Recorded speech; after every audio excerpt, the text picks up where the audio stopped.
चुनावी रण में उतरने को तैयार बसपा। रणनीति पुरानी लेकिन तैयारी होगी नई। बिना गठबंधन के जीतने का बनाया पूरा प्लान। इस प्लान ने उड़ा दी इंडिया और एनडीए की नींद। अगले साल 2024 में होने वाले लोकसभा चुनाव के लिए सभी राजनीतिक दल अपनी पार्टी को मजबूत बनाने में जुट गए हैं। भाजपा, कांग्रेस और सपा ने अभी से गठबंधन के लिए नए साथी की खोज भी शुरू कर दी है। पार्टी के बड़े नेता लगातार बैठकें कर रहे हैं। इस बीच बसपा ने चुनाव को लेकर अभी तक अपनी रणनीति से पर्दा नहीं उठाया है। बसपा मुखिया मायावती ने अभी तक अपने पत्ते नहीं खोले हैं, लेकिन यह भी साफ है कि वे लगातार राजनीतिक दलों की होने वाली हर हलचल पर अपनी पैनी नजर बनाए हुए हैं। साथ ही काफी मजबूती के साथ राजनीतिक समीकरण बनाने में जुटी हुई है। पिछले कुछ सालों में जिस तरह से बसपा को हार का सामना करना पड़ा, उससे सीख लेकर इस बार मायावती बड़ी मजबूती के साथ अपनी पार्टी को आगे बढ़ाने में जुटी हुई है। बसपा सुप्रीमो लगातार अन्य राज्यों के पदाधिकारियों के साथ चुनावी मंथन करने में जुटी हुई है।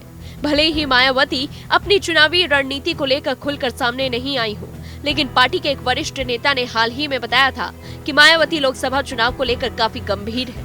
इसके लिए वे लगातार संगठनात्मक बैठकें भी कर रही है और अपनी पार्टी के कार्यकर्ताओं में नए सिरे से जोश भरने की कोशिश कर रही है।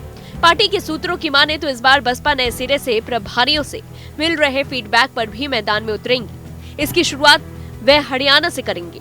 इसके अलावा एक चीज और जो निकल कर सामने आई है वो ये कि इस बार पार्टी की नजर सभी राज्यों के युवा पर होगी। उनकी आगे की रणनीति भी युवा वोटर्स पर आधारित हो सकती है।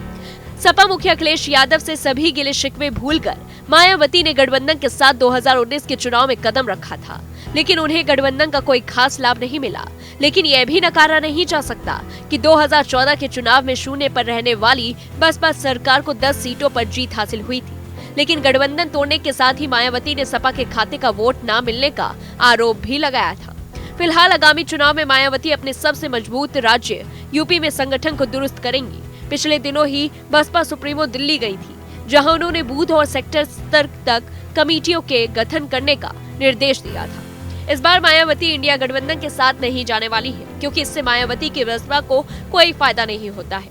ऐसे में देखना होगा कि इंडिया और एनडीए के आगे बसपा 2024 लोकसभा चुनाव में कैसे खड़ी होती है और बिना गठबंधन के उन्हें वोटर्स कितनी सीटें देते हैं। इस खबर को लेकर के आपकी क्या राय है, हमें कमेंट बॉक्स में जरूर बताएं और ऐसी तमाम बड़ी खबरों से जुड़े रहने के लिए देखते रहिए न्यूज़ 1 इंडिया का डिजिटल प्लेटफॉर्म।